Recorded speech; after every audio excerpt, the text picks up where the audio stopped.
Aujourd'hui, dans ma collection, l'Infiniti G20 1993 et demi.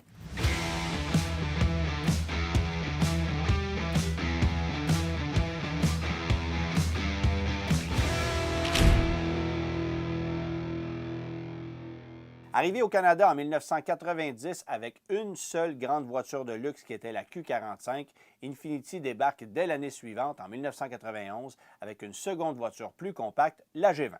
En effet, même si Infiniti propose du côté des États-Unis un troisième modèle baptisé M30 et dérivé de la Nissan Léopard japonaise, le marché canadien n'a droit qu'à deux voitures, la Q45 et la G20, une voiture compacte qui tente de rivaliser avec les BMW de série 3 et Mercedes 190e, vendues beaucoup plus cher.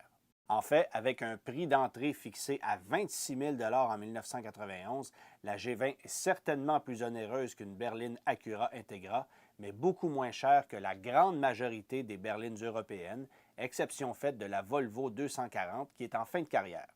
Pour concocter la G20, Infiniti fait appel sans surprise à la boîte à outils de Nissan. On reprend donc les éléments mécaniques et structuraux utilisés dans la conception de la Nissan Almera, une voiture compacte destinée au marché européen et qui rivalise là-bas avec la Volkswagen Golf. Équipée d'une suspension indépendante aux 4 roues, de freins à disque avec anti-blocage et d'un différentiel autobloquant, la G20 n'a rien à envier sur le plan dynamique à la majorité de ses rivales européennes.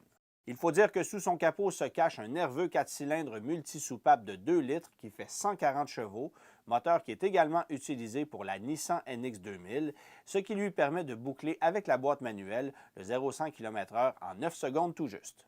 Ainsi, bien que plusieurs lui reprochent l'absence d'un moteur V6, les performances sont franchement honnêtes et directement comparables avec celles de la Peugeot 405 Mi16, une voiture qui est nez à nez avec la G20 sur le plan technique.